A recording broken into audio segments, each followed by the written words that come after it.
നമസ്കാരം. El Clasico വീണ്ടും, അതായത് മുംബൈ വേഴ്സസ് ചെന്നൈ ചെപ്പോക്കിൽ നടക്കാൻ പോവാണ് നാളത്തെ മത്സരം. അതിന്റെ പ്രിവ്യൂ പറയാനായിട്ട് അരുൺ ബ്രോ വന്നിട്ടുണ്ട്, ഞാനുണ്ട്. അപ്പോൾ നമുക്ക് എന്തായാലും ഒരു സീരിയസ് ആയിട്ടുള്ള ഡിസ്കഷൻസ്, ഒരുപാട് ടോപ്പിക്സ് ഈ ഒരു കാര്യത്തിലുണ്ട്. കാരണം അത്ര ഒരു വാശിയേറിയ മത്സരമാണ് നടക്കാനായിട്ട് പോകുന്നത്. രണ്ട് ടീമിനെ സംബന്ധിച്ചും വളരെ ഇമ്പോർട്ടൻ്റ് ആയിട്ടുള്ള ഈ ടൂർണമെന്റ് എൻഡ് ചെയ്യാൻ സാധ്യതയുള്ള ഒരു മാച്ചാണ്. മുംബൈ ഏകദേശം എൻഡ് ആണെങ്കിൽ പോലും ഒരു തരി പ്രതീക്ഷ വേണമെന്നുണ്ടെങ്കിൽ പോലും ഈ മാച്ച് ജയിച്ചേ പറ്റൂ. ചെന്നൈ സംബന്ധിച്ച് ലൈഫ് ലൈനാണ്, ജയിച്ചേ പറ്റൂ. ഇനി രണ്ട് ടീമും തോൽവി അറിഞ്ഞിട്ടാണ് ഈ ഒരു മാച്ചിലേക്ക് വരുന്നത്. അതുകൊണ്ട് തന്നെ ഒരു മൊമെന്റോ ഒന്നും രണ്ട് ടീമിന്റെയും കയ്യിലില്ല. അതുപോലെ തന്നെ ചെന്നൈ വേഴ്സസ് മുംബൈ മാച്ചിൽ ഇതിനു മുമ്പ് മുംബൈയിൽ പോയിട്ട് മുംബൈയെ നിലംപരിശാക്കിയിട്ടാണ് ചെന്നൈ വന്നിരിക്കുന്നത്. സോ അതിന്റെ ഒരു പ്രതികാരം എന്ന് പറഞ്ഞൊരു ഫാക്ടർ ഈ മാച്ചിലുണ്ട്. അപ്പോൾ അതുകൊണ്ട് ഒരുപാട് കാര്യങ്ങൾ സഞ്ജു സാംസനെ പറ്റി സംസാരിക്കാനായിട്ടുണ്ട്. നമുക്ക് പ്ലേയിങ് ഇലവനെ പറ്റിയിട്ടും MS ധോണി കളിക്കോ എന്നുള്ള കാര്യങ്ങളൊക്കെ നമുക്ക് സംസാരിക്കാനായിട്ടുണ്ട്. ബ്രോ, അരുൺ ബ്രോ, എന്താണ് പിച്ചിന്റെ കണ്ടീഷൻസ്, എന്താണ് അതിൽ തന്നെ നമുക്ക് തുടങ്ങാം. എന്താണ് പിച്ചിൻ്റെ കണ്ടീഷൻസ് കളി വൈകിട്ടാണ് എന്നുള്ളത് കൊണ്ട് മോസ്റ്റ് പ്രോബ്ലി അതൊരു ബാറ്റിംഗ് ഫ്രണ്ട്ലി പിച്ചായിരിക്കും. കാരണം ബീച്ച് സൈഡിൽ അടുത്ത് കിടക്കുന്നുണ്ട്, ഡ്യൂ ഒരു വലിയ ഫാക്ടറായിരിക്കും. ഡ്യൂ ഫാക്ടർ ആവുന്നിടത്തോളം സെക്കൻഡ് ഹാഫിൽ ബാറ്റിംഗ് ഇച്ചിരി എളുപ്പമായിരിക്കും. വെറ്റ് ബോൾ കൊണ്ട് ഓപ്പറേറ്റ് ചെയ്യുക പാടായതുകൊണ്ടും അതേകൂട്ട് തന്നെ ഡ്യൂ ആയതുകൊണ്ട് ബാറ്റിലേക്ക് ഈസിലി ആയിട്ട് വരും എന്നുള്ളത് കൊണ്ടും ചേസിങ് ഫ്രണ്ട്ലി ആയിരുന്നു ഈ ഒരു ഹിസ്റ്ററി എടുത്ത് നോക്കിക്കഴിഞ്ഞാൽ ചെപ്പോക്ക് എന്ന് പറഞ്ഞ സ്റ്റേഡിയം. പക്ഷേ റീസെൻ്റ്ലി അവിടെ കളിച്ചതിനകത്തിൽ ഈ പറഞ്ഞ ഒരു 4 കളികളിൽ, വൈകിട്ട് കളിച്ച 3 കളികളിൽ 2 എണ്ണം ബാറ്റിംഗ് ഫസ്റ്റ് ജയിക്കുകയും ഒരെണ്ണം ബാറ്റിംഗ് സെക്കൻഡ് ജയിക്കുകയുമാണ് ഉണ്ടായിരിക്കുന്നത്. അതിലേറ്റവും രസകരമായ ഒരു കാര്യം, ചെന്നൈയിൽ ഇതുവരെ CSK ബാറ്റിംഗ് സെക്കൻഡ് ചെയ്തിട്ടില്ല ഈ സീസണിൽ. കളിച്ച കളികളെല്ലാം ബാറ്റിംഗ് ഫസ്റ്റാണ് ചെയ്തത്. ഓക്കെ. പിന്നെ കഴിഞ്ഞ മാച്ചസിനെ കുറിച്ചിട്ട് എന്തെങ്കിലും പറയാനുണ്ടോ?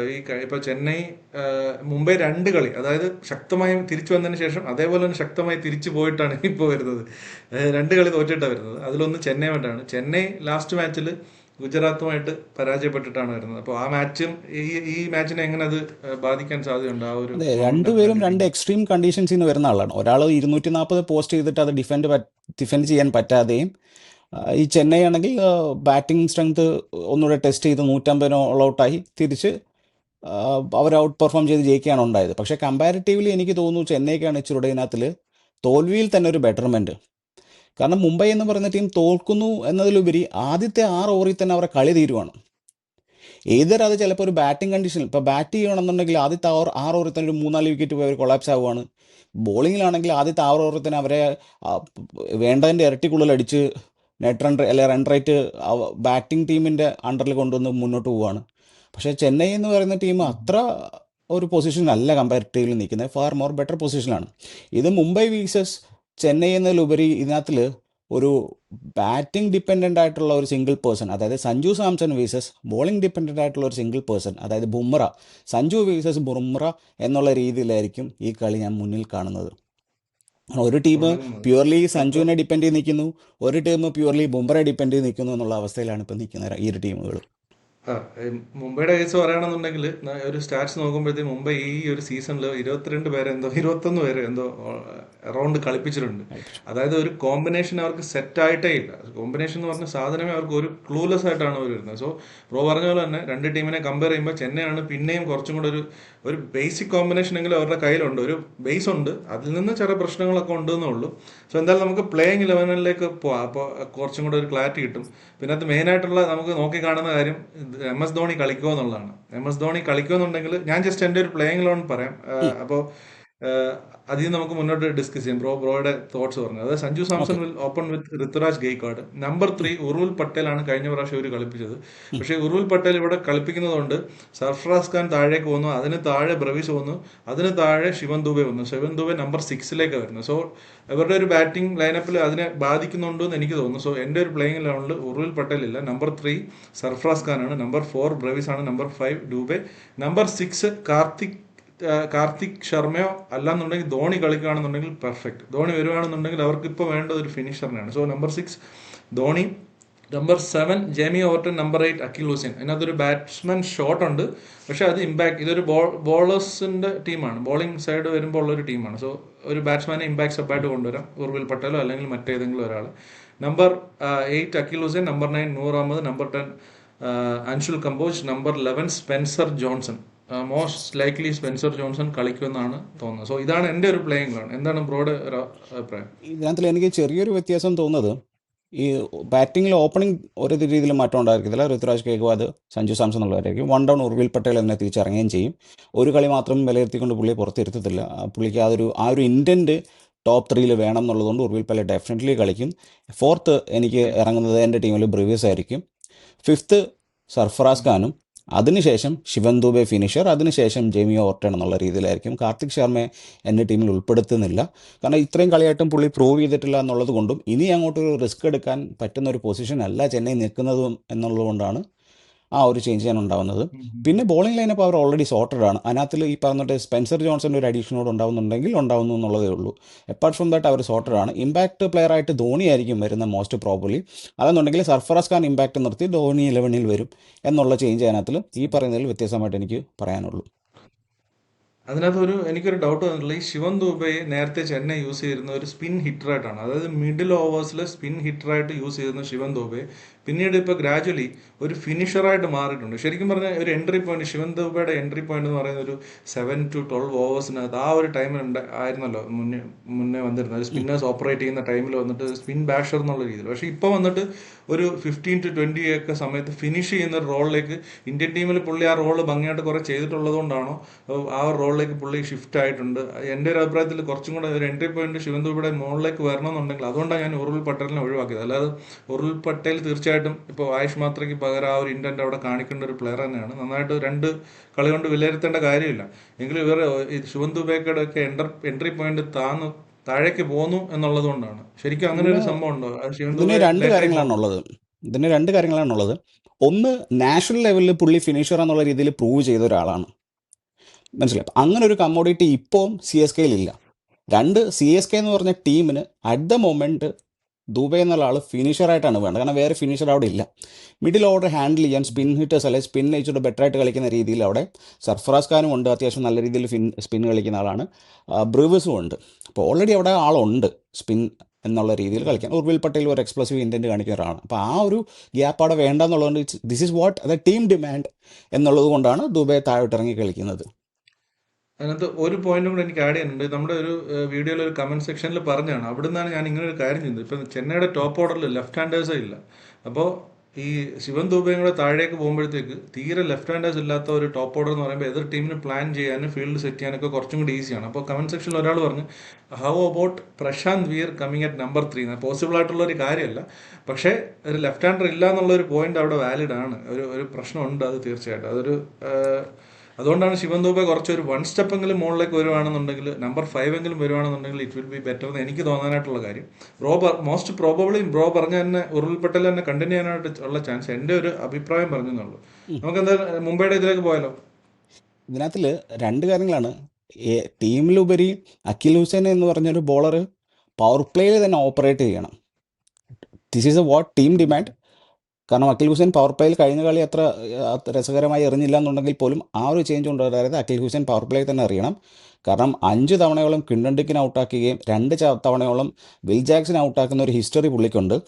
അതിനോടൊപ്പം തന്നെ ഒരു 2 തവണയിൽ കൂടുതൽ സൂര്യകുമാർ യാദവിൻ്റെ വിക്കറ്റ് എടുത്ത് ഹിസ്റ്ററിയും പുള്ളിക്കുണ്ട്. സൂര്യകുമാർ യാദവ് എന്ന് പറഞ്ഞ ബാറ്റ്സ്മാൻ അഖിൽ ഹുസൈൻ്റെ എതിരെ ഒരുപാട് സ്ട്രഗിൾ ചെയ്തിട്ടുണ്ട്. ആകെ 52 പന്തിൽ നിന്ന് ഏകദേശം 59-60 റൺ അങ്ങോട്ട് എടുത്തിട്ടുള്ളൂ. അതായത് ഓൾമോസ്റ്റ് റണ്ണേ ബോളേ എടുത്തിട്ടുള്ളൂ. 2-ൽ കൂടുതലാണ് വിക്കറ്റ് എടുത്ത ആ ടോപ്പ് ഓർഡറിനെ എക്സ്പ്ലോയിറ്റ് ചെയ്യാൻ പറ്റുന്ന രീതിയിലുള്ളൊരു ബോളറാണ്. അതാണ് നമ്മൾ കഴിഞ്ഞ തവണ മുംബൈ ചെന്നൈ കളിച്ചപ്പോൾ കണ്ടത്. അഖിൽ ഹുസൈൻ ആയിരുന്നു മോസ്റ്റ് വിക്കറ്റ് ടേക്കർ. 4 വിക്കറ്റ് എടുത്തു. പുറകെ വന്ന നൂർ അഹമ്മദും 2 വിക്കറ്റ് എടുത്തു. അതുകൊണ്ട് അഖിൽ ഹുസൈനും സ്പെൻസർ ജോൺസണും ആയിരിക്കും കളിക്കുന്നുണ്ടെങ്കിൽ most probably new ball operate ചെയ്യുക. സ്പെൻസർ ജോൺസൺ ഒരു ഇമ്പാക്ട് ഉണ്ടാക്കാൻ ചാൻസ് ഉണ്ടോ? നമുക്ക് അഖിൽ ഹുസൈൻ ഈ മാച്ചപ്സിലേക്ക് നമുക്ക് വരാം. സ്പെൻസർ ജോൺസൺ ഒരു ഇമ്പാക്ട് ഉണ്ടാക്കാൻ ചാൻസ് ഉണ്ടോ? അതെ, ഒരു left hand left top hand bowler and എന്ന് പറയുന്നത് ഏതൊരു ടീമിൻ്റെയും അഡ്വാൻറ്റേജ് ആണ്. പുറകിലോട്ട് പിൻകാലത്തോട്ട് നോക്കിക്കഴിഞ്ഞാൽ എപ്പോഴും ചെന്നൈക്ക് അങ്ങനെ ഒരു ബോളിംഗ് ലൈനപ്പ് ഉണ്ടായിരുന്നു, ഒരു left hand tall fast bowler എന്നുള്ള നിലയിൽ. പിന്നെ ആ ഒരു പിച്ചിൽ അങ്ങനെ ഒരു ബോളറിൻ്റെ അഡീഷൻ വളരെ നല്ലതാണ്. ആ ഒരു പിച്ചിൽ സ്പെൻസർ ജോൺസന് പെർഫോം ചെയ്യാൻ പറ്റും എന്നാണ് ഞാൻ സ്ട്രോങ്ലി വിശ്വസിക്കുന്നത്. ഓക്കെ, നമുക്ക് മുംബൈയുടെ ഒരു പ്ലേയിങ് ലെവലിലേക്ക് തന്നെ പോവാം. മോസ്റ്റ് പ്രോബബ്ലി ഞാൻ ജസ്റ്റ് ഇതായിട്ട് പറയാം. Will Jacks will open with Rickelton. Number 3 Surya മാറ്റാൻ ചാൻസ് ഇല്ലാന്ന് തോന്നുന്നു. Number 4 Naman Dhir. Number 5 Tilak Varma. Number 6 Hardik Pandya Tilak വർമ്മയുടെ ഒക്കെ മുകളിൽ ഇപ്പോൾ വരുന്നത്. ഞാൻ ജസ്റ്റ് അങ്ങനെ പറഞ്ഞെന്നുള്ളൂ. ആൻഡ് നമ്പർ 7 എനിക്ക് ബോഷിനെയോ റുദർഫോർഡിനെ, ഒന്നെങ്കിൽ റുദർഫോർഡിനെ കളിപ്പിക്കുക അല്ലെങ്കിൽ ബോഷിനെ കളിപ്പിക്കുക എന്നുള്ളൊരു അഭിപ്രായമുണ്ട്. നോ ട്രെന്റ് ബോൾട്ട്, അതാണ് എൻ്റെ ഒരു അഭിപ്രായം. റുദർഫോർഡിനെ കളിപ്പിക്കുക, ഇല്ലാന്നുണ്ടെങ്കിൽ ബോഷിനെ കളിപ്പിക്കുകയാണെന്നുണ്ടെങ്കിൽ വേണമെങ്കിൽ ഒരു പേസ് ബോളറായിട്ട്. He's a genuine pace bowler. 140 plus 150 ഒക്കെ എറിയാൻ പറ്റുന്ന ബോളറാണ്. So and number 8 Thakur, number 9 അല്ല ഗസൻഫർ, നമ്പർ 10 അശ്വിനി കുമാർ ആൻഡ് ജസ്പ്രീത് ബൂംറ. ഇതാണ് എൻ്റെ ഒരു പ്ലേയിങ് ലെവൻ. ഈ ബോഷ് ആൻഡ് റുദർഫോർഡ് എന്താണ് അഭിപ്രായം പറയുക? ഇപ്പം നമ്മൾ നോക്കിക്കഴിഞ്ഞാൽ എന്താണ് മുംബൈയുടെ പ്രശ്നമെന്ന് നമ്മൾ ആദ്യമേ ഒന്ന് ശ്രദ്ധിക്കണമായിരുന്നു. ഇത്രയും നാൾ മുംബൈയുടെ പ്രശ്നം എന്ന് പറയുന്നത് ആദ്യത്തെ 6 ഓവറിൽ ബാറ്റിംഗിൽ അവർ കൊളാപ്സ് ആകുക എന്നുള്ളതായിരുന്നു. അത് നമ്മൾ കഴിഞ്ഞ ഒരു പ്രിവ്യൂവിൽ പറഞ്ഞു തൊട്ട് വിൽ ജാക്സിൻ്റെ അഡീഷൻ കൊണ്ട് അത് മാറുമെന്ന് പറഞ്ഞു. അത് പുള്ളി ലിറ്ററലി അത് പ്രൂവ് ചെയ്തു. അപ്പം അതുകൊണ്ട് വിൽ ജാക്സ് ടോപ്പ് തന്നെ കളിക്കും. എൻ്റെ കാഴ്ചപ്പാട് ശരിയാണെന്നുണ്ടെങ്കിൽ ഈ കളി രോഹിത് ശർമ്മ കളിക്കും. സെക്കൻഡ് ഡൗൺ എൻ്റെ ഇതിനകത്തുള്ളൊരു വ്യത്യാസമുണ്ട്. എനിക്ക് ഫസ്റ്റ് ഡൗണായിട്ട് വരേണ്ട ആൾ തിലക് വർമ്മയാണ് എൻ്റെ 11-ത്തിൽ. അത് കഴിഞ്ഞിട്ട് വേണം സൂര്യകുമാർ യാദവ് വരാൻ. കാരണം നാഷണൽ ടീമിലാണെങ്കിൽ പോലും പുള്ളി സെക്കൻഡ് ഡൗൺ ആണ് ഇറങ്ങുന്നത്. അപ്പോൾ പുള്ളി അത്ര മുന്നിൽ ഇറങ്ങി കളിക്കേണ്ട ഒരു കാര്യമില്ല. ഇപ്പോൾ കഴിഞ്ഞ കളി ഇറങ്ങിയത്. അതെ, അതിൽ ചേഞ്ച് ഉണ്ടാവണം. അത് കഴിഞ്ഞിട്ട് സൂര്യകുമാർ യാദവ് കഴിഞ്ഞിട്ട് എൻ്റെ 11-ത്തിൽ വരുന്നത് ഹർദിക് പാണ്ഡ്യയാവും. അത് കഴിഞ്ഞിട്ട് റുദർഫോർഡ് ആയിരിക്കണം. അത് കഴിഞ്ഞിട്ട് വേണം നമൻദീർ. അല്ലെ നമൻദീറിന് ഇടയ്ക്കൊരു ഫ്ലോട്ടറായിട്ട് അതിനിടയ്ക്കൊരു ഫ്ലോട്ടറായിട്ട് വേണം നമൻദീറിനെ പ്രയോജനപ്പെടുത്താൻ. കാരണം മാക്സിമം ബോൾസ് ഹർദിക് പാണ്ഡ്യയെക്കാട്ടി കൂടുതലും ഫേസ് ചെയ്യേണ്ട ആൾ ഡെപ്തിൽ റുദർഫോർഡ് തന്നെയാണ്. പിന്നെ ബോളിങ്ങിൽ അവർക്ക് പ്രത്യേകിച്ച് പ്രശ്നമില്ല. ബോളിങ്ങിൽ ഈ പറഞ്ഞിട്ടൊരു ബോൾട്ടിനെ പുറത്തിരുത്തുകയും ഒരു ഓപ്പണിംഗ് ബോളർ എന്നുള്ള രീതിയിൽ ടാക്കൂറിനെ കൊണ്ടുവരികയും ആ സ്വിങ് പ്രയോജനപ്പെടുത്തുകയും ചെയ്തു കഴിഞ്ഞാൽ അവരുടെ ബോളിങ്ങിൽ ലൈക്ക് ഒരാളെ മാറ്റുന്നതോട് കൊണ്ട് തന്നെ ബോളിംഗ് അവരുടെ പകുതി പ്രശ്നം തീരും. മറ്റൊരാളുടെ അഡീഷൻ വെച്ചൊരു ബെറ്ററായിട്ട് നോക്കി ചെയ്താൽ അതെ പവർ പ്ലേയിൽ എറിയിക്കണം. നമ്മൾ കഴിഞ്ഞ മാച്ചിന്റെ അവസാനം പറഞ്ഞു. അതെ, അപ്പം അതില്ലാതെ ആ ഒരു അതായത് റിസോഴ്സസിനെ മര്യാദയ്ക്ക് യൂട്ടിലൈസ് ചെയ്ത് കഴിഞ്ഞാൽ മുംബൈ ബാക്ക് ഓൺ ട്രാക്ക് ഇപ്പോഴും വരാൻ സാധ്യത ഉണ്ടെന്നാണ് എൻ്റെ വിശ്വാസം. പക്ഷേ അവരത് ചെയ്യുന്നില്ല. അവരത് ചെയ്യുന്നില്ല എന്നുള്ളതാണ്. നമുക്ക് ഒരിക്കലും റൈറ്റ് ഓഫ് ചെയ്യാൻ പറ്റത്തില്ല. നമ്മളീ പറഞ്ഞിട്ട് എൽ ക്ലാസിക്കോ എന്ന് പറയുന്നത് ഇപ്പം മുംബൈ 9-ാമതും ചെന്നൈ 10-ാമതാണെങ്കിൽ പോലും el clasico is el clasico. 10-ാമത് കിടക്കുന്നു എന്ന് പറഞ്ഞുകൊണ്ട് ചെന്നൈ റൈറ്റ് ഓഫ് ചെയ്യാനും അല്ലെങ്കിൽ 9-ാമത് കിടക്കുന്നു കൊണ്ട് മുംബൈ റൈറ്റ് ഓഫ് ചെയ്യാനും ഒരു കാലത്ത് നമുക്ക് പറ്റത്തില്ല.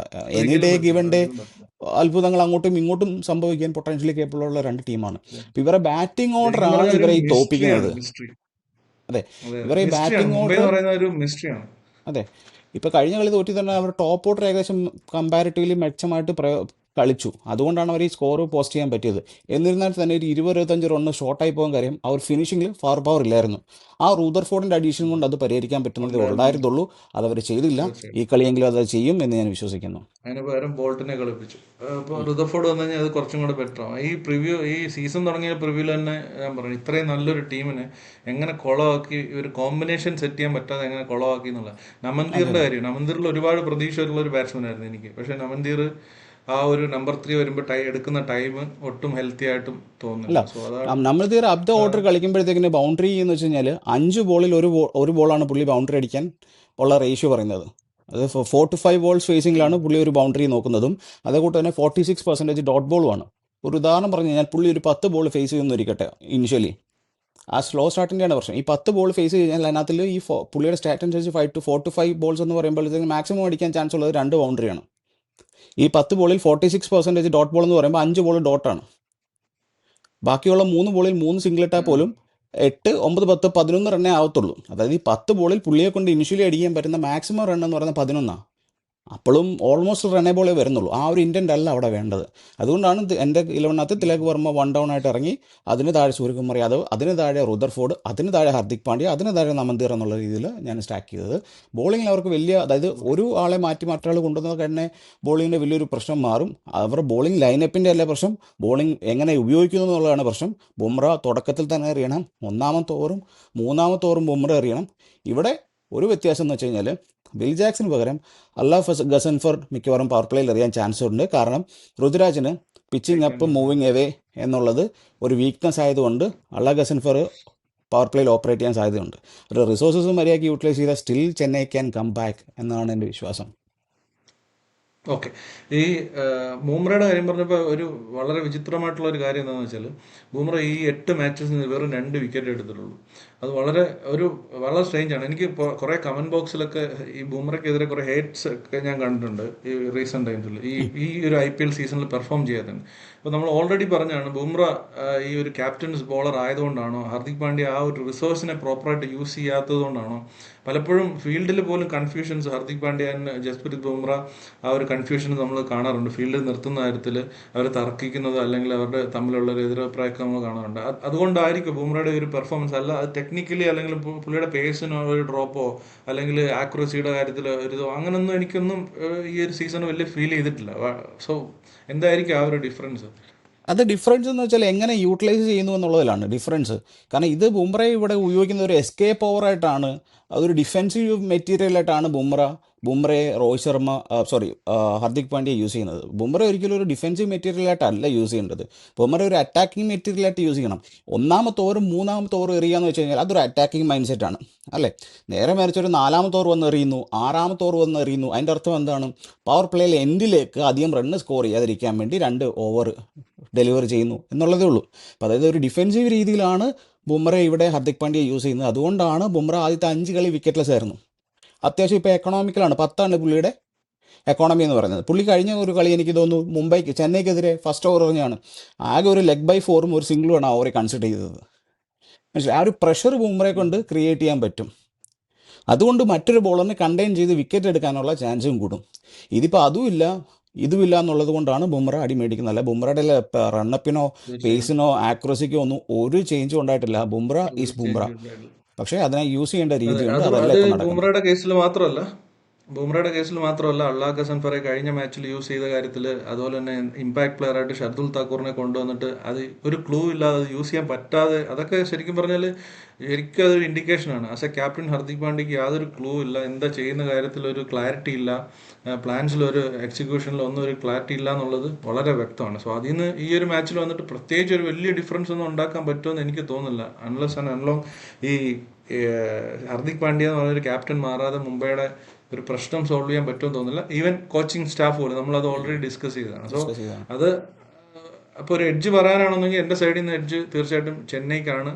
ഒരു ഈ ഒരു സീസണിൽ ഒരു ബെറ്റർ ആയിട്ട് പെർഫോം ചെയ്ത ഒരു ടീം എന്നുള്ള രീതിയിൽ ഒരു സ്ലൈറ്റ് എഡ്ജ്. ബ്രോ പറഞ്ഞ പോലെ തന്നെ എൽ ക്ലാസിക്കോ ആണ്, ആരെയും എഴുതി തള്ളാൻ പറ്റില്ല. മുംബൈ ചിലപ്പോൾ നാളെ എടുത്തടിക്കാനും ചാൻസ് ഉണ്ട്. നീ പോണ്ട, ഞാനും പോകുന്നില്ല, നീയും പോണ്ട എന്നുള്ളൊരു ലൈൻ പിടിക്കാൻ ചാൻസ് ഉണ്ട്. എന്താണ് നമുക്കൊരു ഒരു ചാൻസ്, ഒരു എഡ്ജും കൂടെ പറഞ്ഞിട്ട് എന്തെങ്കിലും ബ്രോയ്ക്ക് എന്തെങ്കിലും മാച്ചപ്സും കൂടെ പറയാനുണ്ടെങ്കിൽ അതും കൂടെ പറഞ്ഞിട്ട് നമുക്ക് ഇതിനകത്തുള്ള ഈ എഡ്ജ് നമ്മളുടെ ഈ റീസെന്റ് പെർഫോമൻസ് കൊണ്ട് നോക്കുകയാണെന്നുണ്ടെങ്കിൽ ബൈ സ്കോർ കാർഡ് അല്ലെ ഒരു റീസെന്റ് പെർഫോമൻസ് ഒരു സ്പെക്ടേറ്റർ എന്നുള്ള രീതിയിൽ നോക്കുകയാണെന്നുണ്ടെങ്കിൽ സ്വാഭാവികമായിട്ടും ഞാനും ചെന്നൈക്ക് കൂടെ തന്നെ നിൽക്കത്തുള്ളൂ. പക്ഷേ ഇന്നത്തെ കളി അല്ലെ നടക്കാൻ പോകുന്ന കളിയിൽ ഞാൻ മുംബൈയെ സപ്പോർട്ട് ചെയ്യും. കാരണം എന്താണെന്ന് വെച്ച് കഴിഞ്ഞാൽ സ്പെസിഫിക്കലി ചെന്നൈയിൽ കളി ജയപരാജയം തീരുമാനിക്കുന്നത് 7 to 14 ഓവേഴ്സാണ്. ഓക്കെ, അവിടെ ഇപ്പോൾ ടോട്ടൽ നമുക്ക് എടുത്തു നോക്കി കഴിഞ്ഞാൽ ഫാസ്റ്റ് ബോളേഴ്സ് 23 വിക്കറ്റും സ്പിന്നേഴ്സ് 9 വിക്കറ്റും എടുത്തിട്ടുള്ളത്. ഓക്കെ, അപ്പം അത് അവിടെ തന്നെ നമുക്ക് ഫാസ്റ്റ് ബോളേഴ്സിൻ്റെ ഡോമിനൻസ് നമുക്ക് കാണാം. രണ്ടാമത്തെ കാര്യം 1 to 6 ഓവേഴ്സിൽ ആകെ 8 വിക്കറ്റാണ് ഇതുവരെ ഇത്ര ഇന്നിങ്സുകളായിട്ട് അവിടെ പോയിട്ടുള്ളത്. 7 to 14 14 വിക്കറ്റ്സ് ആണ് ത്രൂ ഔട്ട് ഇതുവരെ ഇന്നിങ്സിനകത്ത് അവിടെ പോയിട്ടുള്ളത്. 15 to 20 12 വിക്കറ്റ്സും. ഓക്കെ, അപ്പം ഇത് ആണ് ഓരോ ഓവറിലെ, അതായത് ഓരോ ഫേസസിലെ ത്രൂ ഔട്ട് ദ ഇന്നിങ്സ് അവിടുത്തെ പെർഫോമൻസ്. ഇതിൽ ഏറ്റവും രസകരമായ ഒരു കാര്യം ഞാൻ പറഞ്ഞു തരാം. അതായത് ഇവിടെ കളി ജയിക്കുന്ന ടീം എന്ന് പറയുന്നത് മിഡിൽ ഓവേഴ്സ്, അതായത് 7 to 14 മിനിമം വിക്കറ്റ്സ് പോകുന്ന ടീമാണ് അവിടെ ജയിക്കുന്നത്. അപ്പോൾ അതായത് നമ്മൾ പല കണ്ടീഷൻസിലും പറഞ്ഞിട്ടുണ്ട്. ഇപ്പം ഇന്ന് രാജസ്ഥാൻ ഡൽഹി നടന്നപ്പോൾ നമ്മൾ പറയുന്നുണ്ട് ഫസ്റ്റ് 6 ഓവേഴ്സ് ആയിരിക്കും ഡിസൈസീവ്. അതേകൂട്ട് തന്നെ മുംബൈ RCB കളി നടന്നപ്പോൾ നമ്മൾ പറഞ്ഞിട്ടുണ്ട് ലാസ്റ്റ് 6 ഓവേഴ്സ് ആയിരിക്കും ഡിസൈസീവ് എന്നുള്ള പല മാച്ചസും. പക്ഷേ ഇവിടെ അങ്ങനല്ല. ഇവിടെ മിഡിൽ 7 to 14 ആണ് ഡിസൈസീവ്. കാരണം ആദ്യമേ ചിലപ്പോൾ 2 or 3 വിക്കറ്റ് പോയേക്കാം. പോലും മിഡിൽ ഓവേഴ്സ് വിക്കറ്റ്ലെസ് ആയിട്ട് ഏറ്റവും കുറഞ്ഞ വിക്കറ്റ് പോയിട്ടുള്ള ടീമുകളാണ് ഇവിടെ ജയിച്ചിട്ടുള്ളത്. അങ്ങനെ വെച്ച് നോക്കിക്കഴിഞ്ഞാൽ മിഡിൽ ഓവറിൽ കമ്പാരിറ്റീവ്ലി മുംബൈയുടെ വിക്കറ്റ് പോകുന്നത് കുറവാണ് ചെന്നൈയെക്കാട്ടിലും. മുംബൈയുടെ വിക്കറ്റുകൾ പോകുന്നതെല്ലാം ആദ്യത്തെ ഫസ്റ്റ് 6 ഓവേഴ്സിലാണ്. അതിപ്പോൾ അവർ കട്ട് ഡൗൺ ചെയ്തിട്ടുണ്ട്. അപ്പോൾ ഈ മിഡിൽ ഓവേഴ്സ് അവർക്ക് പൊതുവേ അത്ര വിക്കറ്റ് പോകുന്നില്ല കമ്പയറിങ് ടു CSK. അതുകൊണ്ട് ആ ഒരു ഫേസ് എഡ്ജ്, അതും ആ ഫേസ് എന്ന് പറയുന്നത് വിന്നിങ് ഫേസ് ആയതുകൊണ്ട് ഞാൻ വിശ്വസിക്കുന്നു Mumbai can do some wonders in Chennai. Okay, ഞാൻ ചെന്നൈയുടെ സൈഡിൽ നിൽക്കുമ്പോൾ ബ്രോ മുംബൈയുടെ സൈഡിലാണ് നിൽക്കുന്നത്. സോ നമുക്ക് നോക്കാം എന്തായാലും. അത് ഒരു പോയിന്റ് ആഡ് ചെയ്യാനായിട്ടുള്ളത്, നമ്മൾ ഈ കഴിഞ്ഞ മാച്ചിൽ RCB വേഴ്സസ് GT മത്സരത്തിൽ RCB ജയിക്കണം, അല്ല GT ജയിക്കണോ എന്നൊക്കെ പറഞ്ഞപ്പോൾ ഇത് ചെന്നൈ ഫാൻ ആണോ എന്ന് ഒരു കമന്റ് സെക്ഷനിലൊക്കെ ഒന്ന് രണ്ട് പേര് ചോദിച്ചിട്ടുണ്ടായിരുന്നു. ചെന്നൈ ഫാൻ ആയതുകൊണ്ടല്ല, ഞാൻ എൻ്റെ പേഴ്സണൽ ഒപ്പീനിയൻ അങ്ങനെ പറയുന്നത് ഈ ഒരു ടൂർണമെന്റ് ലൈവായിട്ട് നിൽക്കാനും കുറച്ചും കൂടെ ഇൻട്രസ്റ്റിംഗ് ആവാനൊക്കെ വേണ്ടിയിട്ടാണ്. അല്ലാതെ ഞാനൊരു GT ഫാനും അല്ല, ചെന്നൈ ഫാനും അല്ല. അപ്പം അതുകൊണ്ടാണ് അങ്ങനെ ഒരു കാര്യം പറയുന്നത്. അപ്പോൾ ഒപ്പീനിയൻസ് പറയുന്നതും അതുകൊണ്ടാണ്, എൻ്റെ സൈഡിൽ നിന്ന് അങ്ങനെയാണ്. ബ്രോ കുറച്ചും കൂടെ ഒരു ഹാർഡ് കോർ RCB ഫാൻ ആയതുകൊണ്ട് കഴിഞ്ഞ മാച്ചിൽ ഇനി RCB വിട്ടൊരു കളിയില്ലാത്തതുകൊണ്ട് അതെ. ഇനി ടൂർണമെന്റ് ഏത് വഴിക്ക് പോയാലും ഞാൻ RCBയുടെ കൂടെ നിൽക്കത്തുള്ളൂ എന്നുള്ള സ്റ്റാൻഡാണ് പുള്ളി എടുത്തത്. അത് അപ്പോൾ ഇപ്പം ഈ എന്തായാലും പറഞ്ഞിട്ട് ഇന്ന് രാവിലെയും വീഡിയോ കണ്ടതിന് ശേഷം എൻ്റെ സുഹൃത്തുക്കൾ വിളിച്ച് എന്നെ ചീത്ത വിളിക്കുകയുണ്ടായി. അതായത് RCB മാത്രം അങ്ങ് നീ വെള്ള പെയിന്റ് അടിച്ചുകൊണ്ട് ചെന്നൈയുടെ നെഞ്ചത്തോട്ട് കയറാൻ വരണ്ട എന്നൊക്കെ പറഞ്ഞുകൊണ്ട് എനിക്കൊരു ഇന്ന് രാവിലെ ഒരുപാട് അതെ. മെസ്സേജസും ഫോൺ കോൾസും കിട്ടി. പക്ഷെ RCB എന്നുള്ളത് ഇന്നത്തെ കൊച്ചിനെ പോലെ മാച്ചിൽ ഞാനത് ചെന്നൈക്ക് ഫേവർ ചെയ്യാത്തത് എനിക്ക് ഡൗട്ട് ഉണ്ട്. എനിക്കൊരു ചെറിയ സംശയമുണ്ട്. അല്ലല്ല, ഞാൻ ചെന്നൈക്ക് ചെന്നൈക്ക് ഫേവർ ഫേവർ ചെയ്യാതെ മുംബൈക്ക് ചെയ്യാത്തത് ഫേവർ. വേറെ ഒന്നും കൊണ്ടല്ല. ബൈ സ്റ്റാറ്റ് ഞാൻ നോക്കുമ്പം അവിടെ അല്ലല്ല, ഞാൻ പെർഫോം ചെയ്യാൻ വെറുതെ പറഞ്ഞു. അവിടെ പെർഫോം ചെയ്യാൻ ഞാൻ മുംബൈക്ക് ഒരു എന്താണ് ഹെഡ്സപ്പ് കാണുന്നുണ്ട് കമ്പയറിങ് ടു ചെന്നൈ. അതുകൊണ്ടാണ് ഞാൻ ചെന്നൈ എന്നുള്ള രീതി, അതായത് ആ ഫേസ് വളരെ ഇമ്പോർട്ടൻ്റ് ആണ്. ആ ഫേസിന് അത്യാവശ്യം നല്ല രീതിയിൽ വിക്കറ്റ് പോയ സിറ്റുവേഷൻസിൽ പോലും മുംബൈ പിടിച്ചു നിർത്തിയിട്ടുള്ളത് കൊണ്ടും, അതേകൂട്ട് തന്നെ ചെന്നൈ എന്ന് പറയുന്ന ടീം ഹൈലി ഒരു ഒറ്റ ബാറ്റ്സ്മാനെ ഡിപ്പെൻഡ് ചെയ്ത് നിൽക്കുകയാണ്. പക്ഷേ ഇവിടെ അങ്ങനെയല്ല. ഇവിടെ തോക്കുന്നുണ്ടെങ്കിൽ പോലും പല കളികളിൽ പല ബാറ്റ്സ്മാർ പെർഫോം ചെയ്യുന്നുണ്ട്. പക്ഷേ ചെന്നൈയിലേക്ക് ക്യാമ്പയിലേക്ക് വരുമ്പോൾ അങ്ങനെയല്ല. സഞ്ജു കളിച്ചിട്ടുള്ള കളികൾ മാത്രം ചെന്നൈ ജയിച്ചിട്ടുണ്ട് എന്നുള്ളത് കൊണ്ടാണ് ഞാനൊരു ഒരു മുംബൈ എന്നുള്ള മുംബൈക്ക്. ടീമിനെതിരെ പോകുന്നത്. ഓക്കെ, അപ്പൊ നമുക്കിത് വൈൻഡപ്പ് ചെയ്യാം. എന്തായാലും ബ്രോ സ്റ്റാറ്റ്സിന്റെ അടിസ്ഥാനത്തിൽ മുംബൈക്ക് ഒരു ചെറിയ എഡ്ജ് പറഞ്ഞിട്ടുണ്ട്. ഞാൻ മൊത്തത്തിൽ ഉള്ള ഒരു മൊമെന്റത്തിന്റെ അടിസ്ഥാനത്തിലും ഹർദിക് പാണ്ഡ്യ, ഋതുരാജ് ഗൈക്വാഡ് ക്യാപ്റ്റനെ കമ്പയർ ചെയ്യുമ്പോൾ അവരുടെ ഡിസിഷൻസും റീസെന്റ് ഡിസിഷൻസും ഒക്കെ വെച്ച് നോക്കുമ്പോൾ കുറച്ചും കൂടെ ബെറ്റർ ചെന്നൈ ആണെന്നുള്ളത് കൊണ്ടും ഇങ്ങനെ ഒരു കാര്യം പറഞ്ഞത്. നിങ്ങൾ തീർച്ചയായിട്ടും നിങ്ങളുടെ അഭിപ്രായം, ഏത് ടീമാണ് വിൻ ചെയ്യാനായിട്ടുള്ള ഈ ഒരു കോൺടെസ്റ്റിൽ വിൻ ചെയ്യാനായിട്ടുള്ള ചാൻസ് എന്നുള്ളത് നിങ്ങൾ കമന്റ് ബോക്സിൽ പങ്കുവെക്കുക. അതുപോലെ തന്നെ ധോണി കളിക്കോ, സ്പെൻസർ ജോൺസൺ ഉണ്ടാക്കാൻ പോകുന്ന ഒരു ഇമ്പാക്റ്റ് എന്നൊക്കെ ഉള്ള കാര്യങ്ങളിൽ തീർച്ചയായിട്ടും നിങ്ങളുടെ സൈഡിൽ നിന്നുള്ള കമന്റ്സ്, നിങ്ങളുടെ സൈഡിൽ നിന്നുള്ള ഇൻപുട്സ് തീർച്ചയായിട്ടും ഉണ്ടാവണം. ഒരു ഹെൽത്തി ഡിസ്കഷൻസ് തീർച്ചയായിട്ടും നമ്മൾ പ്രതീക്ഷിക്കുന്നു. അപ്പോൾ നമുക്ക് വൈൻഡപ്പ് ചെയ്യാം ബ്രോ. തീർച്ചയായിട്ടും. ഓക്കെ, അപ്പോൾ മറ്റൊരു ക്രിക്കറ്റ് റിലേറ്റഡ് വീഡിയോയിൽ വീണ്ടും കാണുന്നതിന് വരെ bye bye, Arun bro. Thank you.